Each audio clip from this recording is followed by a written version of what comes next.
Super star Mahesh బాబు SS Rajamouli కాంబినేషన్లో రాబోతున్న SSMB29 ఈ ఉగాదికి అప్డేట్ రాబోతుంది. ఫస్ట్ టైం ఇండియన్ సినిమా చరిత్రలోనే ఒక చరిత్రకు శ్రీకారం చుట్టారంట వీళ్ళిద్దరూ, రాజమౌళి మహేష్ బాబు. SSMB29 మూవీకి రాజమౌళి మహేష్ బాబు జీరో రెమ్యునేషన్ అంట.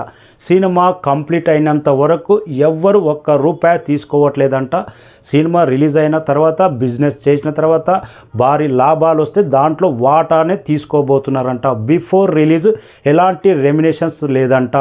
ఇలాంటి చరిత్రకు శ్రీకారం చుట్టారు ఫస్ట్ టైం మహేష్ బాబు, రాజమౌళి. ప్రతి ఒక్కరు హీరో కానీ డైరెక్టర్ కానీ ఇలాంటి డిసిజన్ తీసుకుంటే best quality, best story, best output స్టోరీలు క్వాలిటీ పరంగా ఎక్కడ తగ్గకుండా మంచి సినిమా, మంచి కంటెంట్ వచ్చే అవకాశం ఉంది. 300 కోట్ల బడ్జెట్ అంటే దాంట్లో సగానికి పైగా హీరో డైరెక్టర్ రెమ్యునేషన్ అనేది కంప్లీట్ అవ్వబోతుంది. ఈ సినిమాకు 600 నుంచి 700 కోట్ల బడ్జెట్ కేటాయించారంటే ఆల్మోస్ట్ డైరెక్టరు, హీరో వీళ్ళది రెమ్యునేషనే సగం పైన ఉంటుంది. బిఫోర్ మాట్లాడితే మామూలుగా సూపర్ స్టార్ మహేష్ బాబు రెమ్యునేషన్ అంటే దాదాపు 150 నుంచి 200 కోట్ల దాకా రెమ్యునేషన్ ఉంటుంది.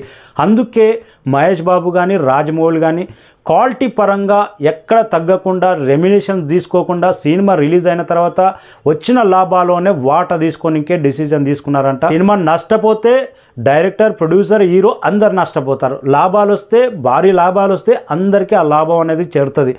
ప్రతి ఒక్కరు ఇలా ఫాలో అవుతే తెలుగు సినిమా ఇండస్ట్రీకే కాదు, ఇండియన్ సినిమా ఇండస్ట్రీకే మంచి రోజులు వస్తాయి. నష్టపోతే అందరూ నష్టాలు, లాభాలు వస్తే అందరూ తీసుకోవాలి. Ads of super star Mahesh Babu, Rajamouli garu. Thank you so